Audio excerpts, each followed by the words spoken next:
तो बच्चों चलिए शुरू करते हैं एक नया अध्याय संख्यांकिकी।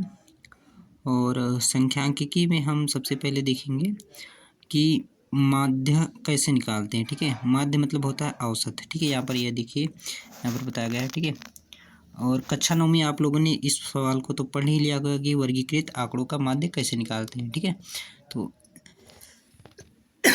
अब अवर्गीकृत आंकड़ों का माध्य कैसे निकालते हैं। ठीक है ना, देखिए अवर्गीकृत आंकड़े किसे बोलते थे। ठीक है, तो देखिए यहाँ पर देखिए ध्यान से, एक सेकेंड, यहाँ पर बता रहे हैं ये आंकड़े। ठीक है, तो इन सभी का मतलब हमें क्या निकालना था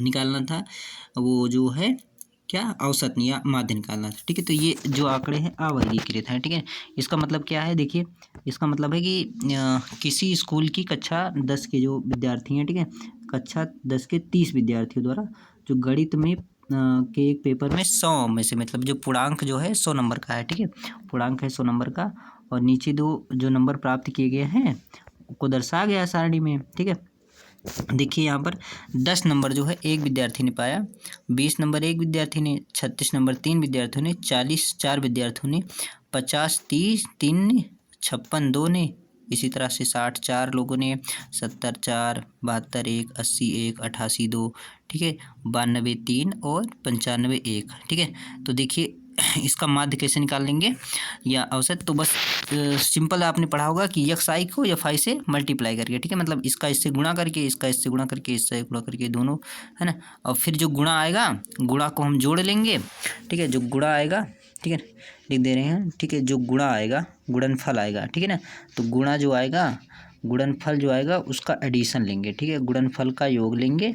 ठीक है, गुणनफल का योग लेंगे, और बटे में क्या रहेगा, तो बारंबारता का योग रहेगा। ठीक है, बारंबारता का योग रहेगा, बारंबारता का योग, मैं लिख नहीं पा रहा हूँ शायद। ठीक है, बारंबारता का योग। ठीक है, बारंबारता का योग रहता है, बस सिंपल से निकलेगा। तो बारंबारता यही है ना, तो मतलब देखिए यहाँ पर बताया गया है, आगे देखिए यहाँ पर, ये देखिए सिंपल है इस तरह से। ठीक है ना, तो एक कक्षा 9 में आप लोगों ने पढ़ चुका है। ठीक है, तो यहाँ पर क्या है, बस इसका मल्टीप्लाई हुआ।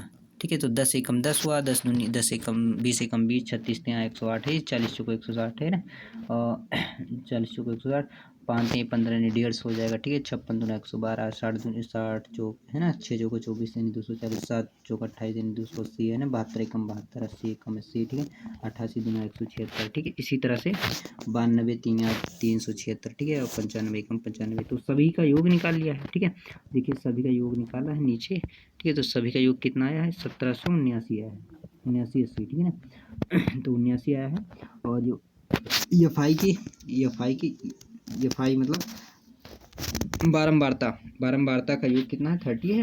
और बस इसके ठीक है, और फार्मूला देखिए एक्स बार का आप लोगों को याद होगा कि sigma X I upon F I upon में सिग्मा एफ आई। ठीक है ना, तो देखिए निकाल लिया, कितना है, 69.3 आया लगभग। ठीक है ना, तो ये क्या है, अवर्गीकृत आंकड़ों का माध्य है, और ये कक्षा आप लोगों ने कक्षा में पढ़ चुका है। ठीक है ना, तो हम इसमें क्या पढ़ेंगे, देखिए ये इस टाइप का पढ़ेंगे। ठीक है ना, तो देखिए आंकड़े यही है, सवाल यहाँ पर यही है। ठीक है ना, सवाल इसी को है, तो इसको वर्गीकृत किया गया है। ठीक है, वर्गीकृत रूप में बनाया गया है। ठीक है, किस तरह बनाया गया है, चलिए देख लेते हैं। देखिए यहाँ पर किस तरह बनाया गया है, और एक सेकेंड यहाँ पर लिख भी दिया गया है। ठीक है, तो कोई दिक्कत नहीं है। देखिए आइए उदाहरण 1 के अवर्गीकृत आंकड़ों को चौड़ाई, ठीक है, चौड़ाई मान लीजिए 15 के वर्ग अंतराल लेकर बनाना है। ठीक है, 15 के वर्ग अंतराल लेकर बनाना है, मतलब 10 से 25 हो जाएगा। ठीक है ना, इसी तरह से वर्ग अंतराल लेकर बनाना है। और याद रखिए वर्ग अंतरालों की बारंबारताएं निर्दिष्ट करते समय ऊपरी सीमा में आने वाले परीक्षण को ठीक है, आने वाले अगले परीक्षण के वर्ग अंतराल में ले जाएंगे। ठीक है ना, इसका मतलब क्या हुआ, देखिए ध्यान से देखिए। ठीक है, तो ये क्या है, इसको बनाया गया है 10 से 25। ठीक है, यहाँ पर दिखा रहे हैं, ज़्यादा सही रहेगा। ठीक है, देखिए यहाँ पर 10 से 25 के बीच में 2 लोग है ना, 25 से 40 के बीच में 3 लोग। ठीक है, इसी तरह से 40 से 55 के बीच में 7। ठीक है, मतलब क्या हुआ, नंबर है ये है 10 से 25 के बीच में 2 स्टूडेंट हैं। ठीक है, 10 और 25 के बीच में 2 स्टूडेंट हैं। 25 से 40 के बीच में 3 स्टूडेंट हैं। ठीक है, 40 से 55 के बीच में 7 स्टूडेंट हैं। ठीक है, और 55 से 70 के बीच में 6 स्टूडेंट हैं। 15 15 के अंतराल पर हैं। ठीक है ना, ठीक है। 15 15 के वर्ग अंतराल पर, देखिए 70 से 85 15 का अंतर ना, तो 15 के वर्ग अंतराल पर है, ठीक है। तो क्या है, तो इसी तरह से सभी को बना लिया। 85 से 100 के बीच में 6 स्टूडेंट है, ठीक है। अब देखिए देखिए अब हमें बीच में, देखिए अब बीच में, देखिए इनके बीच में 10 और 15 के बीच में हमें मानना पड़ेगा अपनी तरफ से कि कोई नंबर रहा होगा जो पाया होगा दो विद्यार्थियों ने, ठीक है, कि एकदम ठीक बीच में, ठीक है, 10 और 25 के बीच में ठीक बीच में कोई ऐसा नंबर रहा होगा कि दो बच्चों ने पाया होगा, ठीक है। तो 10 और 25 के बीच में कौन सा नंबर होगा, ठीक है। तो 10 और 25 के बीच में, देखिए 10 और 25 के बीच का आधा करेंगे तो ये हो जाएगा 35, और 35 का आधा 17.5, ठीक है। इसी तरह से 25 और 40 का निकालेंगे, ठीक है। 40 45 55 का, 55 से 70 का, 70 से 85, 85 का 100 का, ठीक है। तो यहाँ पर बताया गया है कि ठीक है, ठीक है, जिसे क्या कहते हैं, देखिए यहाँ पर निकाला गया है, ठीक है। तो उच्च सीमा, ठीक है, उच्च सीमा upper limit plus lower limit बटे 2, ठीक है। तो इसे क्या बोलते हैं, वर्ग चिन्ह बोलते हैं, ठीक है। यहाँ पर निकाला गया है, देखिए यहाँ पर 17.5 आया, ठीक है। इसी तरह से सभी का निकाला गया है, ठीक है। यहाँ पर देखिए 10 से 25 का वर्ग चिन्ह निकाला गया, वो 17.5 आया, ठीक है। ठीक इस तरह से, और ठीक है, अब क्या करेंगे, ठीक है, फिर इसका गुणा करेंगे, ठीक है, ये XI हो जाएगा हमारा, ठीक है। और इसी तरह, ठीक है, इसका इसके गुणा कर देंगे, ठीक है। तो कितना मिलेगा, 17.5 दूना 35, और है ना, इसका सबका गुणा कर दिया है, ठीक है। और गुणा करने के बाद, ठीक है, इसका योग निकाल लिया, ठीक है, इसका योग निकाल लिया, इन सब का योग निकाल लिया, और इधर FI का योग, हमेशा FI का ही योग निकालते हैं, ठीक है, हमेशा बारंबारता का योग ही निकालते हैं। और ठीक है, ठीक है, तो यहाँ पर निकाला गया है। फिर देखिए समांतर बाध्य निकालेंगे तो FI को इससे भाग कर देंगे, 30 से डिवाइड करके, बस, और क्या है, देखिए सिंपल से यहाँ पर भाग कर दिया गया है, ठीक है। यहाँ पर भाग कर दिया तो 62, ठीक है। तो इस विधि को क्या कहा जाता है, प्रत्यक्ष विधि कहा जाता है, ठीक है, डायरेक्ट मेथड कहा जाता है। इस विधि को क्या कहा जाएगा, डायरेक्ट मेथड विधि कहा जाएगा, ठीक है। तो वर्गीकृत आंकड़ों का समांतर माध्य एक विधि क्या हो गई, डायरेक्ट विधि। अब देखिए, ठीक है, अब इस विधि का देखिए यहाँ पर, ठीक है, एक सेकेंड, ये ठीक है, ठीक है। तो जब कभी कभी आंकड़े जब बड़े होते हैं तो हमें FI और XI का जब गुणा करते हैं तो रिजल्ट जो गुणनफल आता है बहुत बड़ा आता है, ठीक है, यहाँ पर बताया गया है। और गुणा करने में काफ़ी समय भी लगता है, पर यह मेंशन किया गया है, ठीक है। ऐसी स्थितियों के लिए इन परिकल्पनों को सरल बनाने की विधि सोचते हैं, चलिए, ठीक है। तो देखिए FI हमने XI निकालना जान गए थे। XI कैसे निकालते थे, अपर लिमिट प्लस लोअर लिमिट, ठीक है। तो U प्लस L अपॉन 2, ठीक है। तो XI हमें इस तरह से निकलता था, ठीक है ना। तो XI हमें से इस तरह निकालते थे। तो XI में से कोई वैल्यू हम एज्यूम कर लेंगे, ठीक है ना, XI में से किसी वैल्यू को एज्यूम कर लेंगे।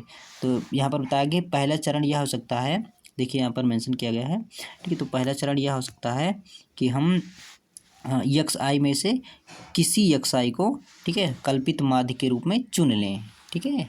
देखिए यहाँ पर इसे A से व्यक्त करते हैं, और साथ ही अपने परिकलन कार्य को कम करने के लिए A को XI ले सकते हैं, ठीक है ना। अब XI जो बता रहे हैं कि इसी में से कहीं पर भी हो सकता है, और हम बताइए 47 या 62 चुन सकते हैं, ठीक है। तो यहाँ पर कैसे माना गया है, एक सेकेंड, यहाँ पर, ठीक है ना। तो XI में से हम किसी को कल्पित माध्य मान सकते थे, हम 17 को भी मान सकते थे, 32 को भी मान सकते थे, 47 को भी मान सकते थे, 62 को भी मान सकते थे, और 77.5 को भी मान सकते थे, और इसको भी मान सकते थे, ठीक है। लेकिन अगर हम ऊपर वाली किसी वैल्यू को मानेंगे तो हमें इसका जो डिफरेंस लेना होता है, ठीक है, इनका डिफरेंस लेना होता है। किसका डिफरेंस लेना होता है, XI माइनस A का क्या है, एज्यूमीन वैल्यू जो यहाँ पर मानेंगे। तो देखिए ये वाला तो शून्य हो जाएगा, बट इसका जो डिफरेंस होगा बाद में फिर बड़ा आने लगेगा, ठीक है, मतलब बड़ी वैल्यू आने लगेगी। देखिए जब इसमें से घटाएंगे, देखिए मान लेते हैं हम 17 को लिया है हमने, थोड़ी देर के लिए मान लिया हमने 17 को एज्यूमीन माना है। तो जब हम इसका डिफरेंस लेंगे, डिफरेंस मीन्स मतलब 92 में से देखिए जब 17.5 घटाएंगे तो फिर वैल्यू तो बड़ी मिलेगी, ठीक है ना। यहाँ पर 0 हो जाएगा, 12 5, और यहाँ पर 8 में से गया 7, 75 मिलेगा।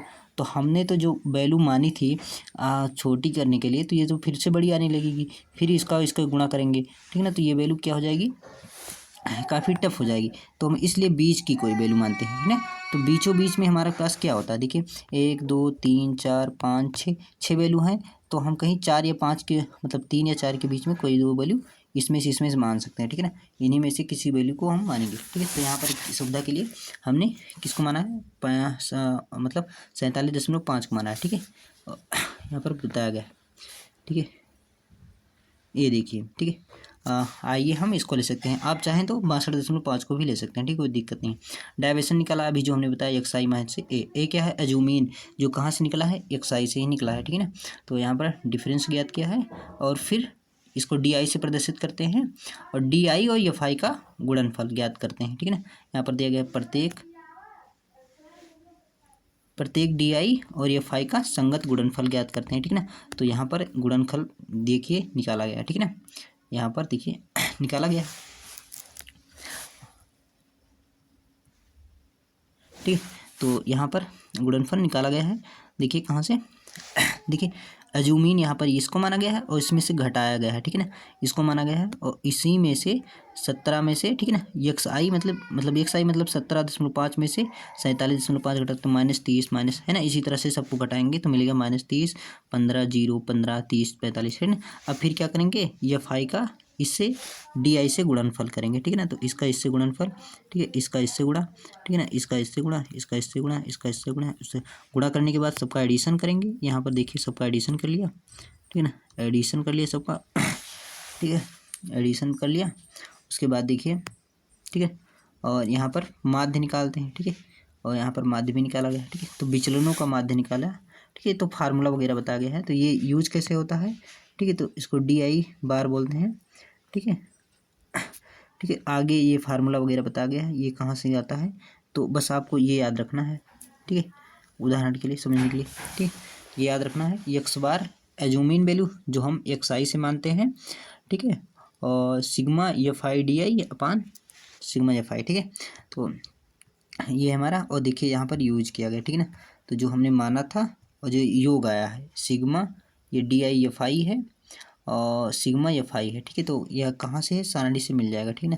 देखिए सारणी से कहाँ मिलेगा, यहाँ पर है, ठीक है ना, 435 है, ठीक है ना, 435 है और एफ आई तो 30 है और अजूमिन हमारा 47.5 है, ठीक है। तो ये वाला फार्मूला काफ़ी इंपॉर्टेंट है, ठीक है, जो ऊपर मेंशन किया गया है, ठीक है ना। कहाँ है ये वाला, ठीक है, ये कब यूज होता है, जब हम मानते हैं अपनी तरफ से अजूमिन वैल्यू मानते हैं, ठीक है ना, तब ये यूज होता है। तो डेरिवेशन वगैरह है, ठीक है, तो कोई ज़्यादा प्रॉब्लम नहीं है, ठीक है ना, सिंपल है, इससे कोई दिक्कत नहीं है, ठीक है ना। तो डेरिवेशन है, उसको डेरिवेशन तो पूछा ही नहीं जाता फिलहाल, ठीक। तो इसको कल्पित माध्य बोलते हैं, एक डायरेक्ट विधि आप लोगों ने सीखी और दूसरी कल्पित माध्य, ठीक है। अब देखिए तीसरी वैल्यू क्या मानते हैं, ठीक है। तो देखिए अब और आसान करने के लिए देखिए ध्यान से, अब और आसान कैसे होगा, देखिए ध्यान से, देखिए ध्यान से, ये वाली, ठीक है, देखिए ये वाली जो 30 15 0 15 30 45 आया है, ये डिजिट देखिए 5 से डिविजिबल है ना, 15 से डिविजिबल है ना।